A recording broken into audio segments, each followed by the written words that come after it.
자, 2014년 11월 9일입니다. 11월의 두 번째 일요일이네요. 그렇죠? 어떤 것을 보니까요. 남자를 당황하게 만드는 여성의 이야기 10가지 이런 게 있더라고요. 물론 이게 뭐 성차별 이야기하는 것도 아니고요. 비하하는 데도 의미 있는 것은 아닌데 일반적으로 여성 동지들이 하는 말을 모아서 열거해 놓았는데 그 첫 번째가 이거랍니다. 됐다. 여자가 남자를 향해서 됐다. 그러면 이게 된 건지 안 된 건지 남자들은 생각을 못 한답니다. 또 이런 것도 있어요. 알면서 그래? 이런 거. 여자들이 그런 거 알면서 그래. 또 이런 말도 한답니다. 내가 무슨 잘못을 했는지 말해봐. 뭐 이런 거 남자들한테. 그런 거 하면 이것도 있어요. 나 예뻐 보여. 근데 이거는요 정답이 있답니다. 이건데 정답을 이야기하고 나면 그 다음엔 여자들이 이렇게 물어본대요. 어디가 예뻐 보여? 이제 그 다음엔 급황당 더 이상 이야기를 못 한답니다. 뭐 어쩌면 남성들의 그 찌질한 하소연일 수도 있을 거예요. 그러니까 그냥 애교로 봐주시면 좋을 것 같은데요. 최근 대한민국 상황을 보면 정말 박근혜가 국민을 황당하게 만드는 이야기들이 많이 나옵니다. 전시작전권 반환 무기한 연기 그러더니 이번에는 부가가치세 대상 품목을 확대한다고 합니다. 그것도 비가공식품에 대해서 부가가치세를 부과하겠다고 하는데 이게 뭔가 하면 기초식자재라고 하는 거거든요. 뭐 배추, 무, 뭐 이런 것들입니다. 감자, 쌀, 고기 이거는 바로 먹고 사는 문제죠. 그런가 하면 독도 저반시설 건설 계획을 전면 취소해버렸고 더 나아가서는 무상급식을 폐지하겠다 이런 겁니다. 그러면서 무상급식 예산 가지고 누리과정을 해야 된다. 왜? 누리과정은 박근혜의 공약이고 무상급식은 박근혜의 공약이 아니랍니다. 이런 것들 글쎄요 모르겠습니다. 근데 하여튼 참 황당한 겁니다. 물론 사람마다 사건과 사물을 보는 시각이 다를 수 있고 해석이 다를 수는 있을 거예요. 그러다 보니까 딸과 아들을 미국에서 살게 한 어떤 어머니가 미국의 딸 집을 방문을 했답니다. 그랬더니 아침에 딸이 일어나기 전에 사위가 먼저 일어나서 막 음식을 만들고 그리고 같이 아침을 먹고 출근하는 것을 보고 미국은 참 좋은 나라구나. 그리고 그 다음 며칠 지난 다음에 아들 집에 갔는데 며느리가 일어나기도 전에 아들이 일어나서 막 음식을 만들고 아침을 같이 먹고 출근하는 것을 보고서 야 미국은 정말 사람 살고 못된다 그랬다는 이야기가 가능할 거예요. 그러다 보니까 내가 잘못을 저지르면 사람이 살다 보면 그럴 수도 있지 뭐 이런 생각을 하고 남이 잘못을 저지르면 막 뚜껑 열려가지고 천하의 몹쓸 인간이라고 얼굴 붉히며 펄쩍펄쩍 뛰게 되는 것도 사실일 것입니다. 그런데 어느 날 예수가 제자들을 모아놓고 이런 이야기를 했다고 해요. 비판을 받지 않으려거든 비판하지 말아라. 너희의 비판하는 그 비판으로 너희가 비판을 받을 것이요. 뭐 이런 쭉 나갑니다. 그런 이야기가 있었어요. 이 이야기는요. 마태복음과 누가복음에 나오는데요. 비판하지 말라라는 말을 먼저 한 후에 등장하는 비유입니다. 그러다 보니까 이 마태복음 7장 1절에서 5절을 볼 때 우리가 조심해야 할 것은요. 흔히 생각했던 대로 나는 티가 있고 너는 들보가 뭡니까? 대들보죠. 그러니까 눈에 대들보가 있는 게 들어갔다는 거예요. 대들보가 있다. 그러니까 티가 있는 나는 선하고 대들보가 있는 너는 악하다 라고 하는 그런 말이 아니라 비판하기에 앞서서 너나 나나 아니 쟤나 나나 뭐 들보가 들어있거나 뭐 대들보가 들어있거나 아니면 뭐 티가 들어있거나 악하기는 다 마찬가지다. 간단히 이야기해서 도토리 키재기다. 그러니 너나 나나 다를 바 없는데 비판하지 말아라. 이런 이야기로 들릴 수 있다는 겁니다. 물론 우리 속담에 뭐 묻은 개가 뭐 묻은 개, 겨 묻은 개 흉본다 이런 이야기가 있습니다. 이 말은 아주 단순하게 이야기하면 나도 잘못한 게 있는데 뭘 남을 흉보느냐? 아니 오히려 내 잘못이 더 큰데 조금 잘못한 애를 왜 흉보느냐? 이런 이야기로 들릴 수 있지만 오늘 성경은요 단순히 한쪽으로 그래서 내가 너를 비판했으니까 내가 나쁜 놈이다 하는 그런 것보다는 오히려 너나 나나 같다라고 하는 그래서 내 눈에 들보가 들어있는데 대들보를 집어넣은 사람이 티 있는 사람을 보고 넌 눈에 티가 들어있어 라고 비난을 하면 그가 외식하는 자, 위선자다 라고 하는 이야기로 들릴 수 있을 것입니다. 오늘 우리 사는 세상을 한번 보죠. 우리 삶에서도 우리는 너무도 많은 싸움들이 있는 걸 봐요. 그렇죠? 갈등이 있습니다. 개인 대 개인의 갈등이 있고 사회와 사회의 갈등이 있는다면 국가와 국가, 또 지역과 지역의 갈등, 심지어 교회 집단 간에서도 분쟁하는 모습을 보게 되는데, 그들이 늘 분쟁하고 싸우고 이렇게 대항을 할 때에는 그 갈등 속에는 이런 겁니다. 내 눈에 티가 있다라고 하는 것은 보면서도 내 눈에 들어있는 것은 안 보인다라고 하는 것을 기본에 깔고 있죠.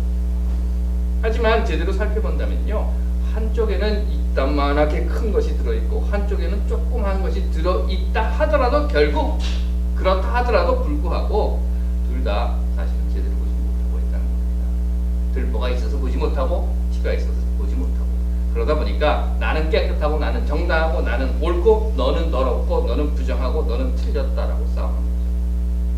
하지만 한번 생각해 보십시오. 정말 나는 깨끗한가? 나는 아무런 잘못이 없는가? 내 눈에는 정말 아무것도 들어있지 않은 맑은 눈동자를 가지고 세상을 살고 있는 거예요. 여기까지 하고 난 다음에 우리가 이 성경 구절을 다시 한번 봅시다.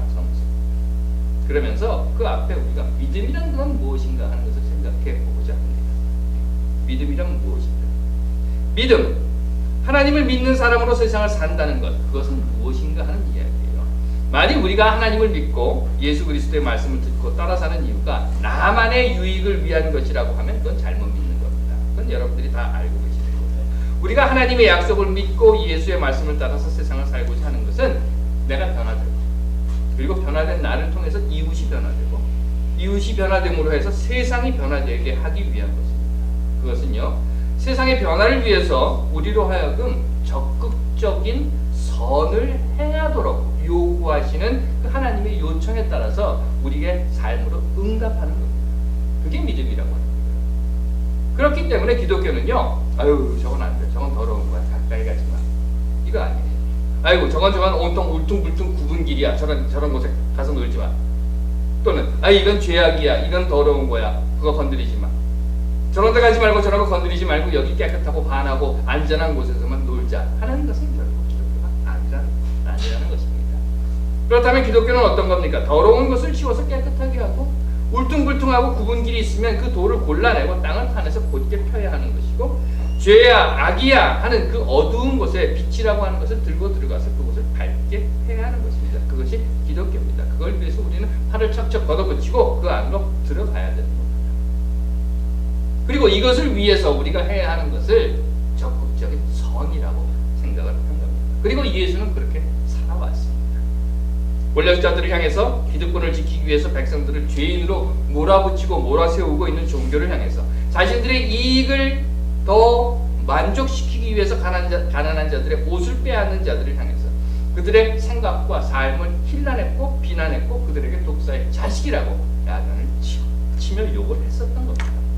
무엇이 선한 것이고 어떻게 사는 것이 하나님의 뜻인가라고 하는 것을 외쳤고, 그에 대적하는 자들을 향해서 저항하는 삶을 살았던 것이 바로 예수였습니다. 그러면 다시 오늘 예수의 비유를 생각해 봅시다. 뭐라고 합니까? 비난하지 말아라. 서로 비난하지 말아라. 너나 뭐 다 똑같아. 네 눈엔 요만큼 들보 들어있고 제 눈엔 뭐 대들보가 들어있을 거, 뭐 티가 들어있고 대들보가 들어있다 하지만 뭐 들어있긴 마찬가지야. 서로 비난하지 말아라. 서로 심판하지 말아라. 서로 야단하지 말아라 하는 이야기로 들릴 수 있습니다. 그런데 맞습니까? 물론 예수는 비난할 수 있고 예수는 심판할 수 있다. 어떤 사람들은 이렇게 해석을 하기도 합니다. 예수는 절대적인 선이고 예수는 하나님이고 예수는 흠이 없는 메시아이다. 그러니 예수는 비판하고 심판하고 할 수 있지만 우리는 사람이니까 사람끼리는 그러면 안 돼요. 너나 쟤나 다를 거 없어. 그냥 입 닥치고 있어 하는 거죠. 하지만 저는 그렇다고 생각하지 않습니다. 물론 예수의 신성을 강조하고, 즉 예수가 하나님이다 라는 것과 절대적인 선이라고 믿는 사람들에게는 그렇게 설명할 수 있을지 모르겠지만, 제가 믿고 제가 생각하고 제가 보고 있는 예수는 우리와 같은 사람으로서 이 세상에서 함께 웃고 울며 먹고 마시고 살았던 자, 그리고 지금도 이 순간 우리의 삶 속에서 아픈 자들, 갇힌 자들, 억압당하고 배고픈 자들, 직장을 잃은 자들, 자식을 잃고 죽음보다 더 깊은 절망에 빠져 있는 자들과 함께 눈물 흘리고 고통당하고 신음하고 있는 그가 예수라고 믿는다고 하면, 예수 이야기를 다시 한번 들어봅시다. 마태복음과 누가복음에서 전하고 있는 이 비유, 남을 심판하지 말아라 라고 하는 주제로 못 박혀 있는 이 비유, 이 비유의 결론 부분을 제가 여러분께 다시 읽어드리면 이렇게 되어 있습니다.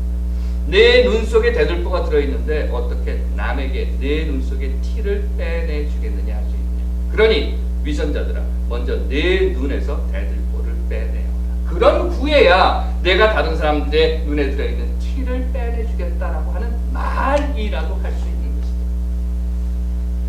다시 말해서 예수 당시에 종교 권력을 쥐고 있으면서 백성들을 죄인으로 몰아세웠던 유대 율법주의자들, 바리새파 사람들, 그리고 제사장들을 향해서 너희들이 지금 저지르고 있는 죄악이 이 백성들이 행하고 있는 것에 감히 비교도 될 수 없이 커다란 대들보 같은 그런 죄를 저지르고 있으면서 너희들이 그 엄청난 잘못을 하고 있으면서 그저 먹고 살기 위해서 어쩔 수 없이 안식일을 지키지 못하는 백성, 하루 벌어서 하루 먹고 살기에도 힘들어서 성전세를 내지 못하는 백성들, 막노동을 해야 하다 보니까 일주일에 한 번씩 금식하면 일을 할 수 없어 금식하지 못하는 그 사람들을 향해서 율법을 어기는 죄인으로 만들어가고 몰아가는 제사장과 율법주의자들, 그들을 향해서 지금 예수가 이야기하고 있는 겁니다.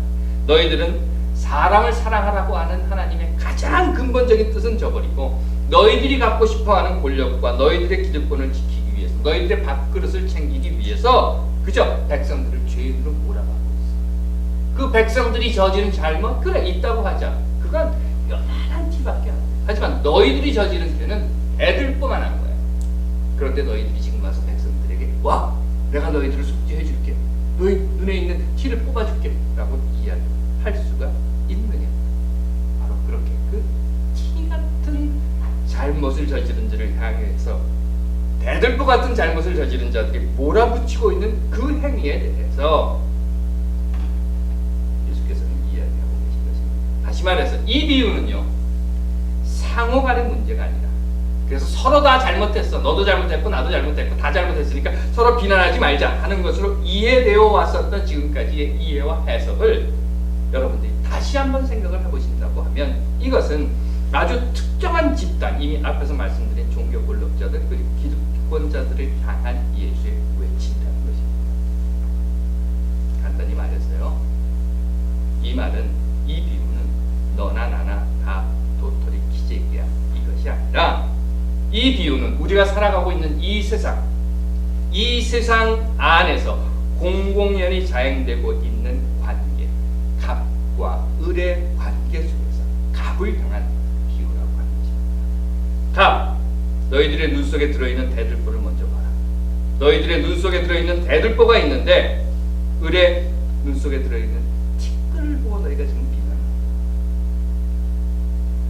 너희들은 한 방에 수천억씩 쳐먹어 가면서 벌금 낼 돈이 없는 사람들은 저 나쁜 놈들이야, 저것들 잡아가둬야 돼, 저것들 혼내주어야 돼, 저들의 삶에 있는, 저들의 눈에 들어있는 티를 뽑아주어야 해 하고 감옥에 가둬놓는다. 너희들은 나라를 통째로 말아먹으면서 중소기업 간신히 만들다가 부도난 사람들이 어쩌다 세금을 못 냈으면 득달같이 달려 들어가서 그들의 모든 것들을, 그들의 눈에 들어있는 티를 뽑아야 돼 하면서 가산을 차압하고 거리로 너희들, 여기까지만 합시다. 하나님께서 사랑하시는 여러분, 이제 우리를 한번 봅시다. 우리도요, 세상에서, 우리도 이 세상의 관계 속에서 갑의 위치에 설 때가 있습니다. 가르치는 자로서, 때로는 부모로서, 때로는 고객으로서, 그로서리에 가서, 식당에서 우리는 갑의 위치에 서기도 합니다. 이런 경우 여러분들은 어떻게 하십니까? 식당에서 웨이트레스가 음식을 서브하다가 여러분들 옷에 음식을 쏟쳤을 경우, 그로서리에서 캐셔가 여러분들의 계란을 잘못 포장해서 깨뜨렸을 경우 여러분들은 어떻게 하십니까? 저 눈에 들어있는 티를 내가 뽑아줘야 돼 라고 이야기하십니까?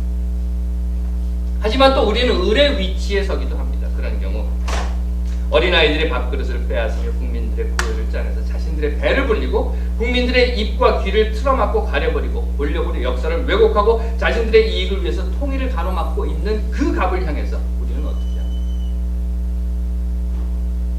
영원하신 갑이신 여성 동지 여러분, 나 이뻐? 하고 물어보시고 어디가 이쁘냐고 물어보는 다음에 대답 못한다고 윽박 지르고 농담이고요. 여하튼 비판하지 말아라. 저는 오늘 이 예수의 비유에서 여러분들께 이렇게 말씀드립니다. 비판하십시오. 비판하십시오. 갑을 향해 여러분들이 비판할 때에 이 세상은 진정 의리 참 사람답게 살 수 있는 세상으로 변해갈 것입니다. 하나님께서 사랑하시는 여러분, 비판합시다. 다만 내 눈에도 티가 있다라고 하는 것을 잊지 맙시다. 기도하겠습니다. 하나님, 우리로 하여금 입을 열어 말하게 하옵소서. 다만 우리가 힘 있는 자로서 비판하는 것이 아니라 힘 없는 자들을 위에 비판하는